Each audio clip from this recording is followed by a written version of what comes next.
گزشتہ روز قاضی فائز عیسیٰ صاحب کی سربراہی میں بننے والے بینچ نے ایک کیس کی سماعت کے دوران اور اس کے بعد اس کے فیصلے کے اندر طلبہ یونین کی بحالی کا اعلان کیا ہے، طلبہ یونین کی بحالی کا حکم جاری کیا ہے، اور ساتھ ہی ساتھ اس کا ایک پارٹ یہ بھی ہے کہ انہوں نے تمام یونیورسٹیز کو ڈائریکشن دی ہے کہ وہ اس معاملے کے اندر قائد اعظم یونیورسٹی کو فالو کریں، اس کے کوڈ آف کنڈکٹ کو فالو کرنے کے حوالے سے بھی ڈائریکشن دی گئی ہیں۔ اسلامی جمعیت طلبہ سپریم کورٹ آف پاکستان کے اس ججمنٹ اور اس فیصلے کا بھرپور خیر مقدم کرتی ہے۔ سپریم کورٹ آف پاکستان کے ججمنٹ کے اندر اس بات کا بھی خیر مقدم کرتے ہیں کہ جو انہوں نے کہا کہ یہ طلبہ یونین انکلوسیو ہونی چاہیے، یہ طلبہ یونین ایتھنک اور سیکٹیرین بیسس پر نہیں ہونی چاہیے۔ اعوذ باللہ من الشیطان الرجیم، بسم اللہ الرحمن الرحیم، رب اشرح لی صدری ویسر لی امری واحلل عقدۃ من لسانی یفقہوا قولی۔ سب سے پہلے تو میں آپ سب صحافی حضرات کا، آپ سب میڈیا پرسنز کا شکریہ ادا کرتا ہوں کہ آپ اسلامی جمعیت طلبہ کی انویٹیشن پر یہاں جمع ہوئے اور طلبہ کی مؤثر آواز کو مؤثر انداز میں عوام تک پہنچانے اور حکام بالا تک پہنچانے کا ذریعہ بن رہے ہیں۔ اسلامی جمعیت طلبہ کی آج کی یہ پریس کانفرنس، جس طرح محتمم عام برادر اسامہ امیر نے تذکرہ کیا کہ سپریم کورٹ کے کل کے فیصلے کے تناظر میں ہے۔ ہم یہ جانتے ہیں کہ اس وقت پاکستان کا تعلیمی منظرنامہ یہ ہے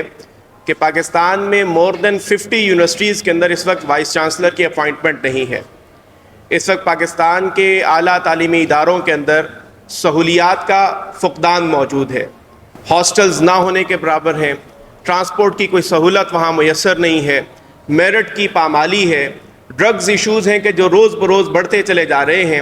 ہراسمنٹ کے کیسز ان کے اندر روز بروز اضافہ ہوتا چلا جا رہا ہے۔ اسی طرح ان تعلیمی اداروں کے اندر گھوسٹ ٹیچرز بھی موجود ہیں اور بھی بہت ساری فیسلٹیز ہیں کہ جو وہاں پر میسر نہیں ہیں، اور عام طالب علم کے لیے تعلیم کو حاصل کرنا، اس کو جاری رکھنا روز بروز مشکل ہوتا چلا جا رہا ہے۔ حکومت کی طرف سے جب بھی کبھی ڈیولپمنٹل بجٹ پر یا کسی اور بجٹ پر کٹ لگایا جاتا ہے تو سب سے پہلا کٹ وہ تعلیم کے بجٹ پر لگایا جاتا ہے۔ ایچ ای سی جتنے بجٹ کی ڈیمانڈ کرتی ہے، اول تو اس سے کم بجٹ الاٹ کیا جاتا ہے، ایلوکیٹ کیا جاتا ہے، اور پھر بھی اگر کہیں کٹ لگانے کی ضرورت محسوس کی جائے تو اعلیٰ تعلیم کے بجٹ پر ہی کٹ لگایا جاتا ہے۔ کئی یونیورسٹیز ایسی ہیں کہ جو فائنینشیل کرائسس کا اس وقت شکار ہیں، کئی یونیورسٹیز ایسی ہیں کہ جن کے پاس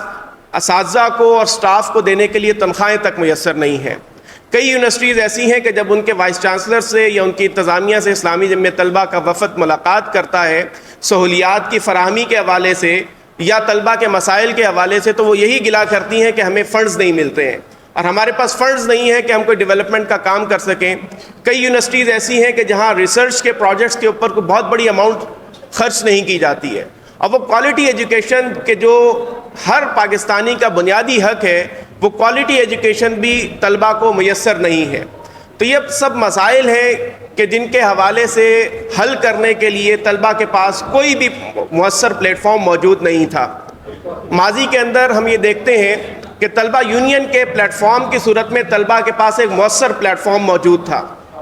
طلبہ یونین کے انتخابات ہوا کرتے تھے، الیکٹڈ باڈی الیکٹ ہوا کرتی تھی جو طلبہ کی نمائندگی کرتی تھی، سنڈیکیٹ کے اندر، سینٹ کے اندر اور ایڈمنسٹریٹو پالیسی میکنگ فورمز کے اوپر وہ طلبہ کی نمائندگی کرتے ہوئے طلبہ کی حقوق کی آواز بلند کیا کرتی تھی۔ ماضی کے اندر ہم دیکھتے ہیں کہ طلبہ یونین کے اسی پلیٹ فارم کے ذریعے سے کئی فیسلٹیز جو ہیں وہ طلبہ کو میسر آئی، ٹرانسپورٹ کی فیسلٹی، ہاسٹلز کی فیسلٹی اور صاف پانی کی فیسلٹی، الگ سے یونیورسٹیز کے قیام کی فیسلٹی، طلبہ کو انگیج کرنے کی فیسلٹی، اور ساتھ ہی ساتھ طلبہ کے مسائل کو حل کرنے کی فیسلٹی طلبہ کے اسی بہترین جمہوری پلیٹ فارم طلبہ یونین کے ذریعے سے ہی ممکن ہوئی تھی، اسی کے ذریعے سے یہ فراہم ہوئی تھی۔ لیکن ہم دیکھتے ہیں کہ 9 فروری 1984 کو ایک ظالم اور آمر نے، ضیاء الحق نے طلبہ یونین کے اس جمہوری پلیٹ فارم کے اوپر پابندی لگا دی۔ اگرچہ اس وقت حکومت کی طرف سے یہ پلی اختیار کی گئی تھی کہ یہ پلیٹ فارم پر تشدد کارروائیوں کا ذریعہ بنتا چلا جا رہا ہے، لیکن آپ ماضی کے سرویز اٹھا کر دیکھ لیجئے تو جو رپورٹڈ کیسز ہیں 1984 سے پہلے کے، وہ کئی گنا کم ہیں ان کیسز کی نسبت کے جو 1984 کے بعد رجسٹر ہوئے۔ یعنی یہ حکومت کی پلی بھی وقت نے غلط ثابت کر دی کہ یہ طلبہ یونین کا پلیٹ فارم تشدد کا ذریعہ بنتا ہے۔ لیکن کیا کیجئے کہ وہ عامر تھے، وہ جابر تھے، ڈکٹیٹر تھے، تو جمہوریت کی یہ نرسری ان کو پسند نہیں تھی۔ ان کو یہ پسند نہیں تھا کہ طالب علموں کی مؤثر اور توانا آواز حکومت کے ایوانوں کے اندر، فیصلہ ساز فورمز کے اندر گونجے۔ ان کو یہ پسند نہیں تھا کہ ان کی پالیسیز پر کوئی تنقید کر سکے، تو اس لیے انہوں نے جمہوریت کی اس نرسری کے اوپر پابندی لگائی۔ اور ہم یہ سمجھتے ہیں کہ آج بھی جس سیاسی عدم استحکام اس ملک کے اندر ہمیں نظر آ رہا ہے، اس کے پیچھے بہت ساری وجوہات میں ایک بہت بنیادی وجہ یہ ہے کہ طلبہ کی ٹریننگ کا وہ پلیٹ فارم، طلبہ کی پولیٹیکل ٹریننگ کا وہ پلیٹ فارم، طلبہ یونین، اس پر پابندی لگائی گئی ہے۔ گزشتہ 40 سالوں میں کہیں پر بھی کوئی انتخاب منعقد نہیں ہوا۔ ایک سال 1989 کے اندر محض بے نظیر کی حکومت میں صرف پنجاب کے اندر ایک سال الیکشن کا انعقاد ہوا۔ اس کے بعد جتنی بھی جمہوری حکومتیں آئیں، جتنی بھی ڈکٹیٹر کی گورنمنٹس آئیں، سب نے اس ادارے کو پابند ہی رکھا، اس پر پابندی ہی عائد رکھی، اور کسی قسم کا انتخاب گزشتہ 40 سالوں میں ہمیں نظر نہیں آتا ہے۔ اور اس کے نتیجے کے اندر طلبہ کے آئینی اور جمہوری حقوق وہ سلب ہو رہے ہیں۔ طلبہ کے حقوق کے حوالے سے ان کی مؤثر اور توانا آواز کسی بھی پالیسی ساز فورم پر ہمیں نظر نہیں آتی ہے۔ طلبہ جو تعلیمی اداروں کا سب سے بڑا سٹیک ہولڈر ہوتے ہیں، وہ سب سے محروم طبقہ گنے جاتے ہیں۔ جس کا جی چاہتا ہے اپنے من پسند فیصلے کرتا ہے، جس کا جی چاہتا ہے اپنے من پسند پالیسیز کا اجرا کر دیتا ہے، اور طلبہ کو کسی صورت بھی پالیسی ساز فورم کے اندر انوالو نہیں کیا جاتا ہے۔ گزشتہ 40 سالوں میں اسلامی جمعیت طلبہ نے ہر پلیٹ فارم پر، ہر فورم کے اوپر طلبہ کی اس مؤثر آواز کو بحال کرنے کے لیے، اس بہترین جمہوری اور آئینی فورم کو بحال کرنے کے لیے جدوجہد کی۔ اسلامی جمعیت طلبہ نے سپریم کورٹ کا 90s کے اندر بھی دروازہ کھٹکھٹایا تھا۔ اسلامی جمعیت طلبہ نے جلسے، جلوس، احتجاج، ریلیز، اویئرنیس کیمپین، ہر ذریعے سے اپنی آواز کو حکام بالا تک پہنچایا اور طلبہ کمیونٹی تک پہنچایا تھا۔ اس سال بھی اسلامی جمعیت طلبہ نے سپریم کورٹ آف پاکستان میں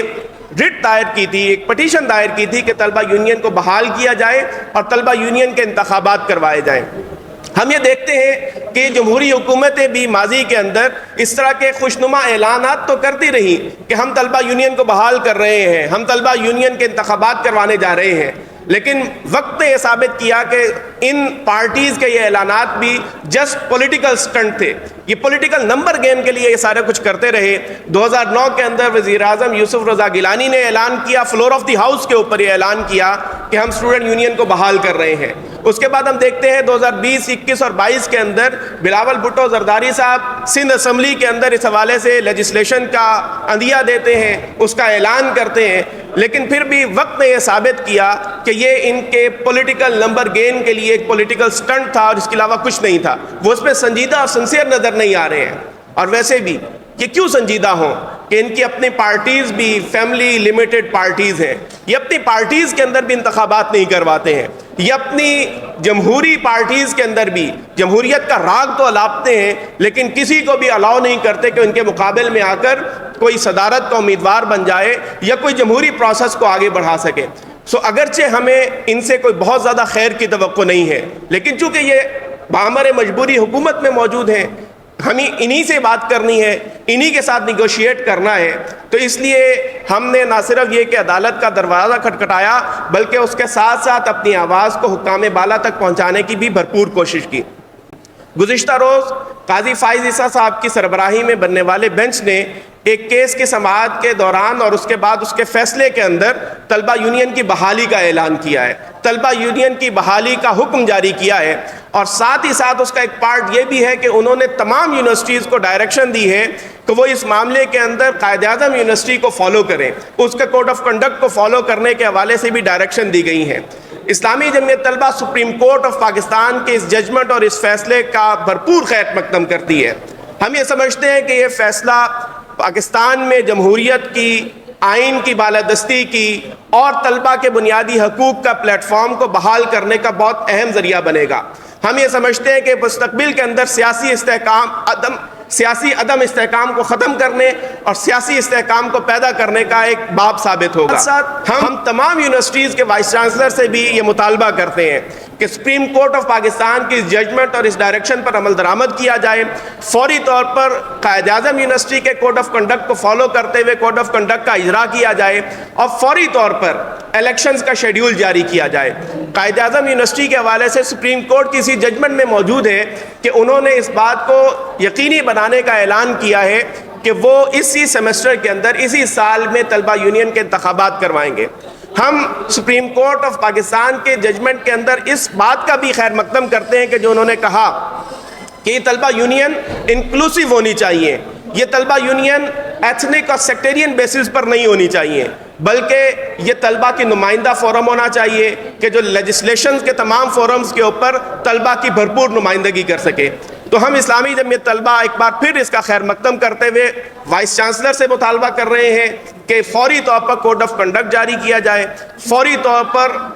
الیکشنز کے انتخابات کا اعلان کیا جائے، اور ہم حکومت پاکستان سے اور ہائر ایجوکیشن سے بھی مطالبہ کرتے ہیں کہ لازمی طور پر سپریم کورٹ آف پاکستان کے اس فیصلے پر عمل درآمد کروایا جائے اور جلد از جلد کروایا جائے۔ اسلامی جمعیت طلبہ اس ضمن کے اندر تمام طلبہ کی تنظیموں سے رابطے میں ہے۔ گزشتہ چند عرصے کے اندر آپ نے ہی دیکھا، آپ نے ہی کوریج کی کہ اسلامی جمعیت طلبہ نے تمام طلبہ کی نمائندہ تنظیموں کے ساتھ مل کر طلبہ یونین کے حوالے سے پریس کانفرنس بھی کی، اور طلبہ کو اس بات کے حوالے سے انگیج بھی کیا کہ ہم سب مل کر طلبہ یونین کی بحالی کے حوالے سے کمپین کو لے کر چلیں گے۔ اسلامی جمعیت طلبہ آئندہ بھی تمام اسٹوڈنٹ پارٹیز کو آن بورڈ لیتے ہوئے ایک متفقہ لائحہ عمل کے ساتھ آگے بڑھنے کی اور اس پر عمل درآمد کو یقینی بنانے کی جدوجہد کو جاری رکھے گی۔ اور آخر میں قضیہ فلسطین کا تذکرہ نہ ہو تو ہم یہ سمجھتے ہیں کہ شاید یہ پریس کانفرنس نامکمل رہے۔ آج حماس کی دعوت پر پوری دنیا کے اندر یوم احتجاج منایا جا رہا ہے، آج حماس کی دعوت پر پوری دنیا کے اندر یوم دعا منائی جا رہی ہے۔ فلسطین کے جو جرت اور عظیمت کی ایک داستان ہے، فلسطین کہ جو ظلم اور بربریت کے خلاف مظلوم کی توانا آواز بن رہا ہے، فلسطین کے جو آج کے دور میں قربانی اور ایثار کی نئی داستانوں کو رقم کر رہا ہے، اسلامی جمعیت طلبہ فلسطین کے اس قضیہ کے اندر فلسطینی عوام کے ساتھ ہے۔ فلسطین کی مقاومت اور استقامت کی تحریک حماس کے موقف کی تائید کرتی ہے، اور حکومت وقت سے اس موقع پر یہ مطالبہ کرتی ہے کہ فلسطینی عوام کا، فلسطین کی کاز کا کھل کر ساتھ دیا جائے۔ تمام انٹرنیشنل فورمز کے اوپر سفارتکاری کے ذریعے، بھرپور اور بہترین سفارتکاری کے ذریعے فلسطین کے لیے مؤثر آواز بلند کی جائے، فلسطین کی طلبہ کے لیے تعلیم کے دروازوں کو کھولنے کے لیے پاکستان میں سہولیات کو میسر کیا جائے، اور جتنے بھی وہاں پر